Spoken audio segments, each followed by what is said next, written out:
going to explore the power of prayer. That's what the whole theme this month is about. It's about exploring prayer.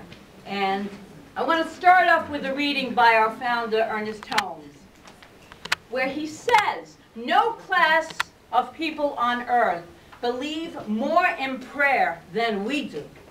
Our whole theory is based not only on the belief in spirit, but in the availability of it, of its immediate response. We even go so far as to say in everyday language, pray right and God cannot help responding." And that's from Ernest Holmes. So these are powerful words, and yet they beg an important question. And that question is, what does it mean when he says that we are to pray right? Pray right. And that's going to be our very specific focus this month as we explore the secrets of praying right. We're going to reveal them for the whole month. So each week we're going to reveal a secret. So revealing. So this is the book. This is the book that I'm basing the 4 talks on this month. It's called The Prayer Chest, and it's by Reverends August Gold and Joel Fontinos. It's a great little novel. It's a spiritual novel. So,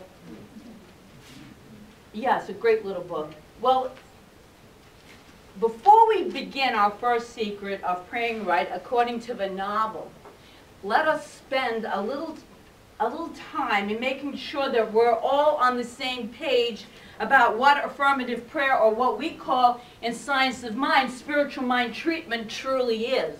So if you would indulge me, I want to go. I know a lot of you here have been in the classes, so you know the steps of our 5-step technique of affirmative prayer. So if you would, but first we always have a purpose stated in the affirmative. Powerful present affirmative. And that's the purpose of our prayer, as if it's already done. What's the first step of spiritual mind treatment? Anybody yell it out? Recognition. Recognition. We are recognizing a higher power, a power for good. Okay, that's our first step. Second step? Unification. We are unifying individually with that power for good. We are individualized as God. So God is, I am. Third step? Realization. We realize, we claim our good. We claim that which is in our purpose as if it has already occurred in our lives. Fourth step. Thanksgiving. We give thanks. For it's that attitude of gratitude that always raises our vibration to attract more to us. The good of God, which is our birthright.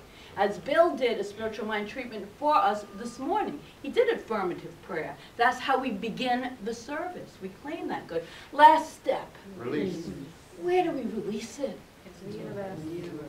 Into the universal law of good. The immutable laws that always provide back to us that which we put into them. So that is spiritual mind treatment. That is our effective use of prayer. And this is the gift that Ernest Holmes gave to us, because there were many, many different New Thought writers that influenced Emerson and Thoreau and so many others that influenced Ernest Holmes. And what he did was take all of this information and provide us with a technique of praying right, praying effectively. So we have that technique, and if you want to learn more about it, we do have that 10-week class of Foundations of Science of Mind, which does begin, as Joe said, on March 27th. But how many of us have this book, the Science of Mind textbook? Just raise your hand if you have it. Okay, so I have a little assignment for you for this week. And it's a really quick one. It's 5 pages long, chapter 9, all about prayer. It's called Prayer. And it is one of probably the most effective, profound, and powerful readings on prayer that, you know, you can easily have access to. It's really, really a great little book. Now, there is not that there is a wrong way to pray. All prayers are heard. All prayers are heard. But the way that Ernest Holmes has given us prayer is effective, as if it's already done. It's not beseeching a power outside of ourselves.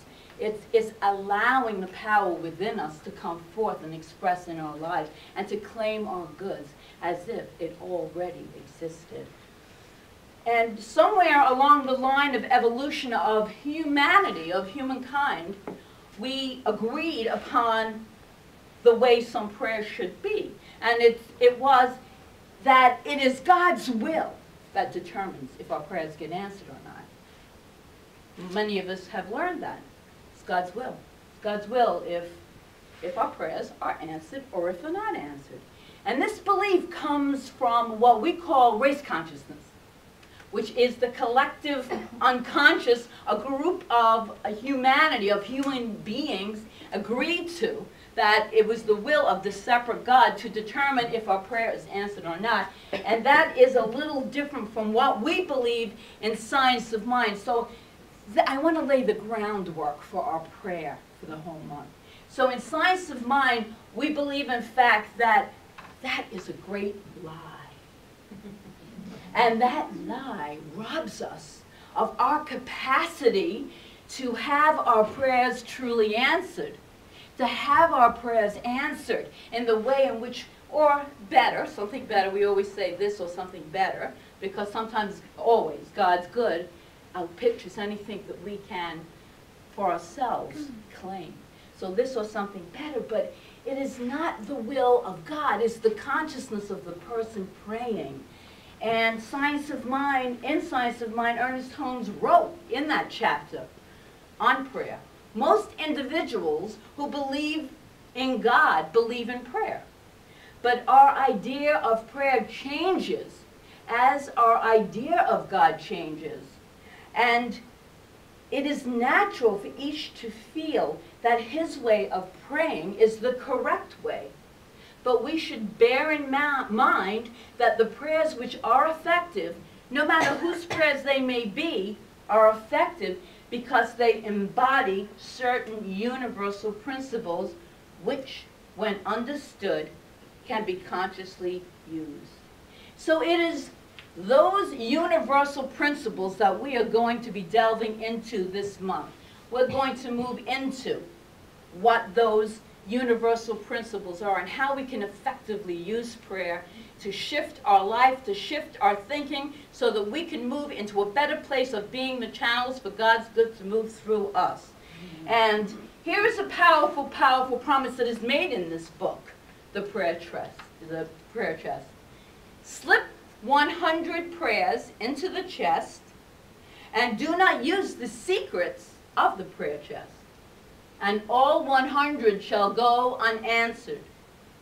But slip 100 prayers into the chest, utilizing the secrets of the prayer chest, and every last one of them shall be answered to the utmost.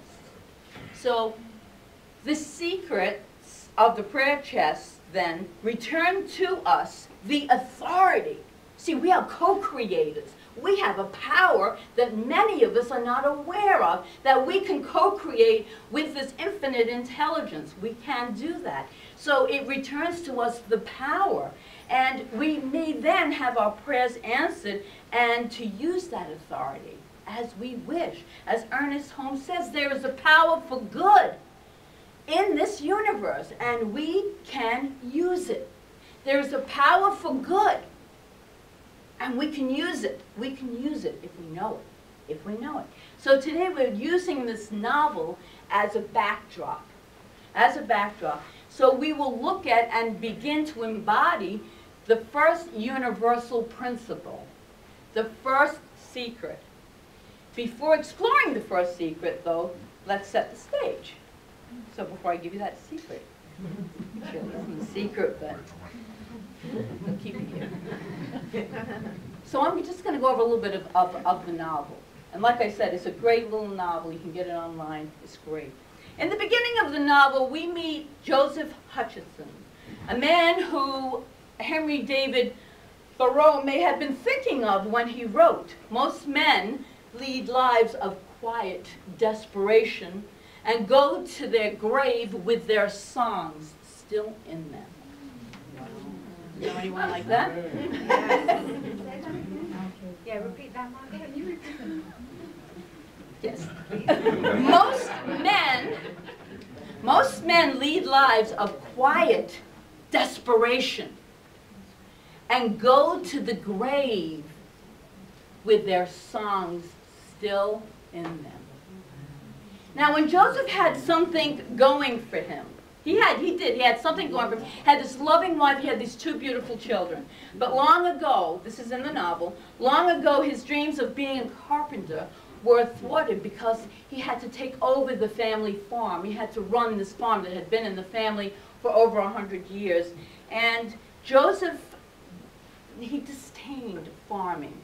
And he wasn't very good at it, but to keep it going, he felt that he needed to do what was expected of him. And so when we meet Joseph, he's living his life with his wife Miriam. Now Miriam believes fervently in God and in the power of prayer. Joseph is not too sure, so he's a little bit of a skeptic. But he's not seeing much evidence of God working in his life. But he does have one thing that anchors him. And the one thing, it's strange, but it's the one thing that anchors him is this place in the farmhouse, the attic. In the attic, it's filled with family possessions, with heirlooms and furniture that have been in the family for over 100 years, as well as a lot of junk and dust and spider webs. There's a lot of stuff, but the attic was where he found God.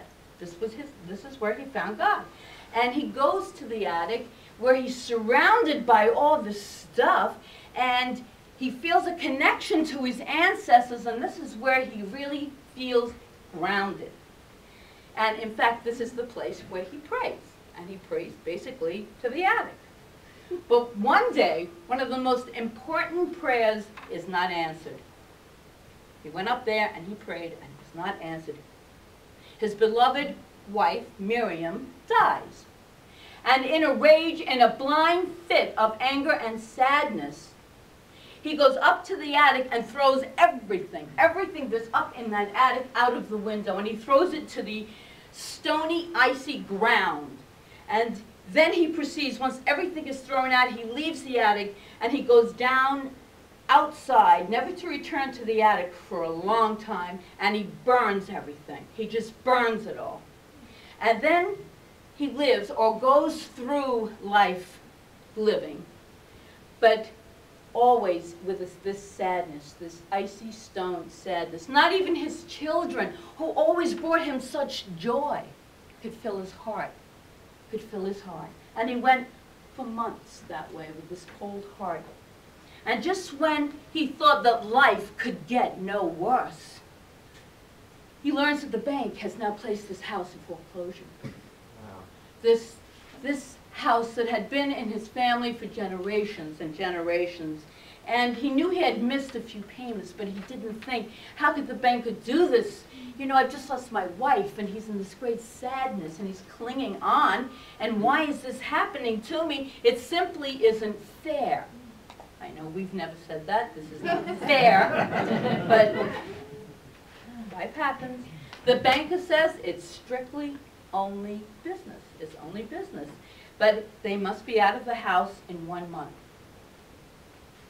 It is while he and the children are packing to leave the farm, with no money, no place to go, that Joseph realizes that he has to go back to the attic for one more thing, for the family Bible, which he kept a record of all the history for the last over 100 years in the Bible. So he went back up for the Bible. Once there, what's now totally empty, he notices something unusual.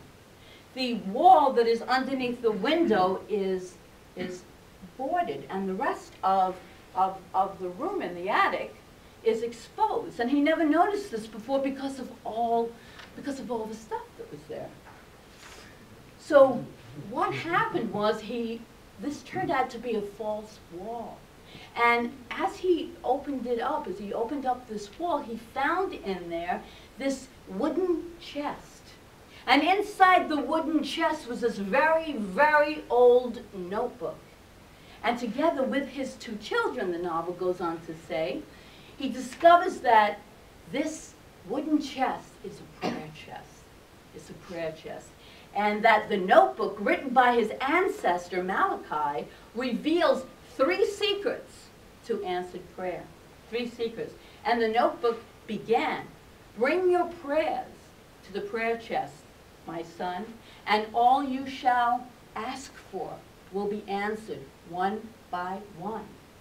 Before looking at the first secret, because there's 3 secrets written in this notebook, so before looking at the first secret of the prayer chest, let us look at some spiritual significance of what just took place in Joseph's life, because it can be a wonderful metaphor for us. We come into this life pure, open, connected.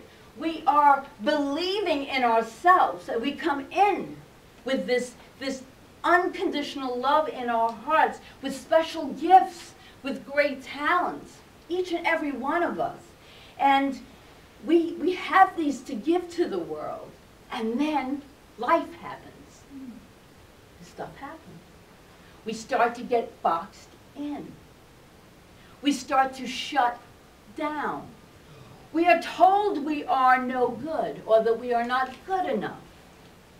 And we are told that this is impossible, this is not the way our family does things, and we can't have this or we can't have that. We are taught all of these beliefs, and they become our belief system then.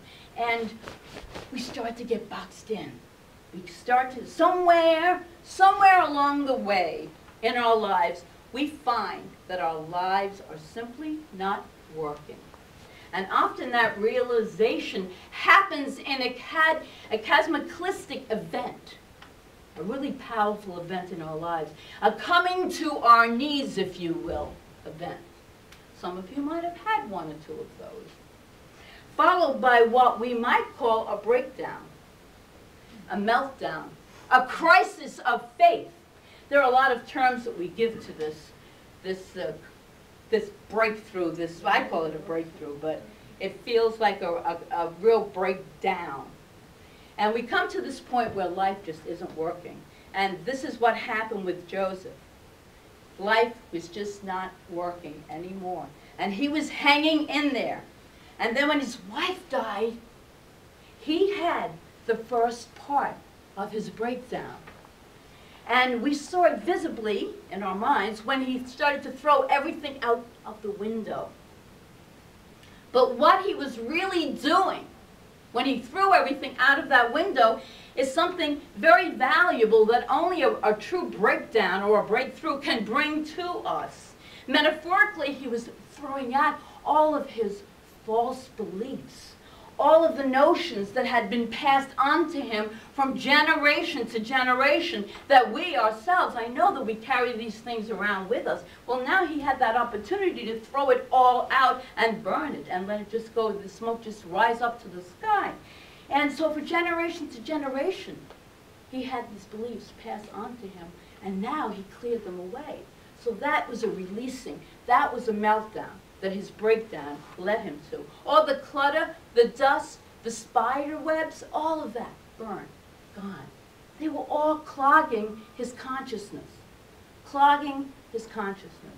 And so a breakdown, if we let it, can lead us to a place of clarity, a place of openness, where we can see more clearly and see what's really real and true to us. If we're really honest and go within, we can know what's really clear and honest to us. To us. And I do believe that that is a breakthrough. Those breakdowns, those cataclysmic events that can bring us right to our knees, that can be filled with tremendous pain, but also can be filled with the clarity that can come When Joseph cleared away all the stuff in the attic and went back for it a few months later after yet another cataclysmic event, the claiming of his house, and I have to tell you, breakdowns aren't always quick and easy. Sometimes they are long and messy. Sometimes. But he saw something that he had never seen before because he had cleared away all of that junk. And that's where he found this notebook and this prayer chest, which held in it some very powerful, powerful secrets to living that we're going to go through this whole month. And this breakdown prepared Joseph, as breakdowns can prepare us, to receive the first secret of answered prayer, the very first secret. And many of us who are religious scientists know that this is not a secret, and it's kind of like, you know, when the movie and the book came out, The Secret. We knew that.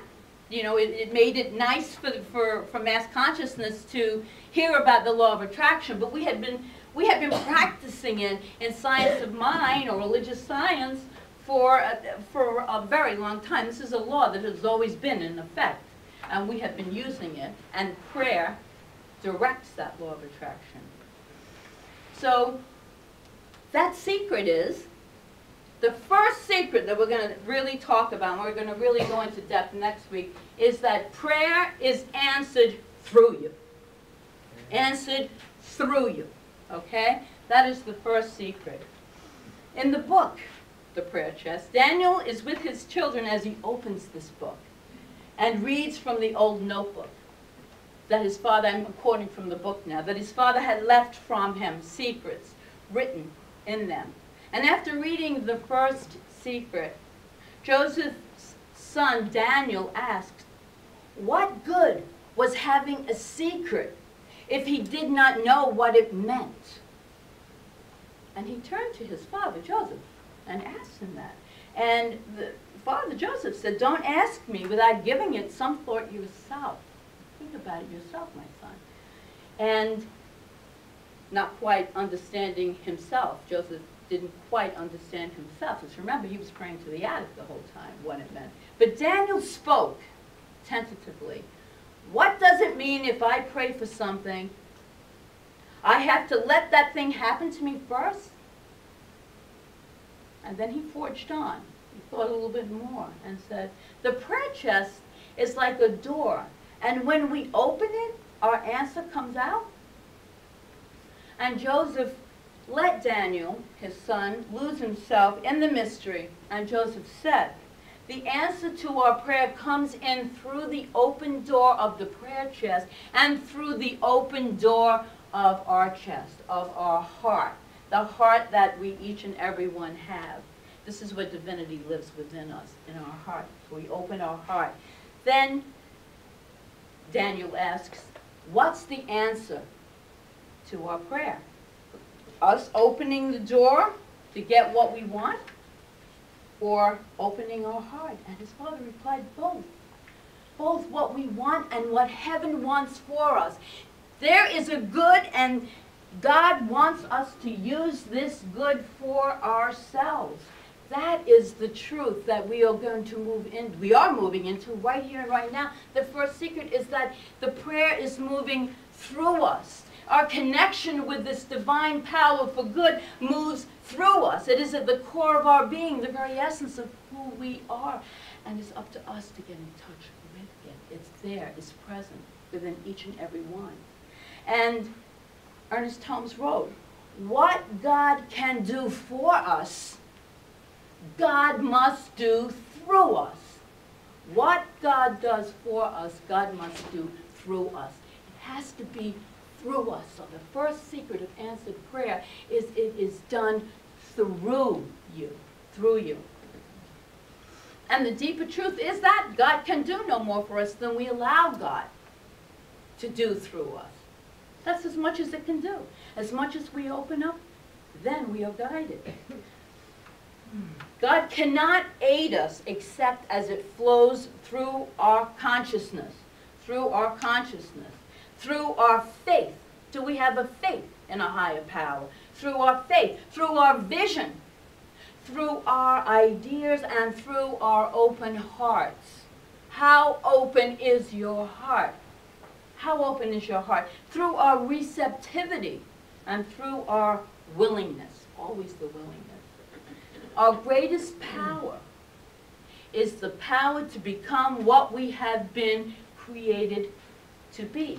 And we are told in Scripture, but to all who receive him, who believeth in his name, he gave power to become children of God. We are, each and every one of us, an individualized child of the divine. And that is the spiritual truth. Whether one accepts it or not, that is the spiritual truth that this spirituality here truly believes in. That is the spiritual truth. You are a unique individualization of spirit, of God. And you are empowered, endowed with a power to do what you were created to do. But it must always happen through you. That's why the oneness of this spirituality of science of mind is so powerful for myself and for many of you, I know, is because it's not a separation, it's a oneness where we are creations of this one life. So we allow it to operate through us, to work through us. That's how answered prayer it's the first secret, which we know it isn't, but it is the first topic that we're going into this morning. And until we become the channels, we become channels through which Spirit expresses, until we let this creative process, because it is a creative process, we are creating with there is a specific way that we teach of how we create using the laws, and we are creating whether we know it or not. So it's always good to know what you want to create, because then it comes out a whole lot better. Because the law is always working. The law of attraction, law of creation, all the immutable laws are always working, whether we are thinking something negative or we are thinking something that is for our highest good. These laws are always working. And until we let ourselves become channels from it, our prayers might go unanswered. If we're just praying out here, expecting something to, they might very well manifest, but they might go unanswered. Joel Goldsmith, we're reading him right now in our practitioner class. Phenomenal. I wish Carol Mann would say she loves Joel Goldsmith. He's phenomenal. Well, he writes, in practicing the presence, you can rise no higher in consciousness than to the place where the spiritual presence enters the heart, and you realize it has happened. The presence is within you. A new dimension has entered your heart, and you entertain the presence. Spirit expresses through us. We allow Spirit to express through us when we become aware, when we open our hearts to it. And it can be a good thing in our lives when we arrive at those places of helplessness, of hopelessness, of how am I going to get out of this? That's when we go within. Some of us have never really reached that divine level of our lives until we are driven to our knees. So it can be a blessing. It can be a blessing. When Jesus arrived at this point, he said, I of myself can do nothing. Remember that? I of myself can do nothing. If you feel that you can do nothing, you are in precisely the same situation in which Jesus was in. And he found himself in there, and once he came to the realization that it is the Father within that doeth the work, that is when he performed what is known as miracles. It was simply him doing the natural, connecting with the Father within, that allowed all of these occurrences and this activity to take place in his life. Whenever you get out of your own way, get yourself out of your own way and find your innate oneness with God. And that's usually done in meditation and in deep prayer. To quote Thoreau again, you begin to live with a license of a higher order of being. You begin to live with a license of a higher order of being. Your life will be, as Reverend Jessica likes to say, it's the first law, it's in divine right order. And so This is our first secret. Prayer is done through you. Through you, through you, through you. And I'm going to end this with another reading from Ernest Holmes.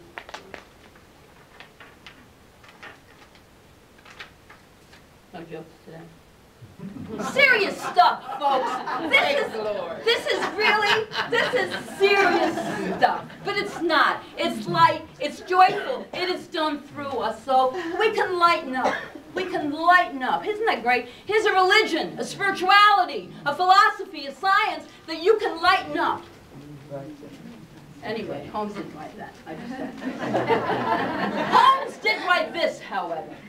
There is a place in us which lies open to the infinite.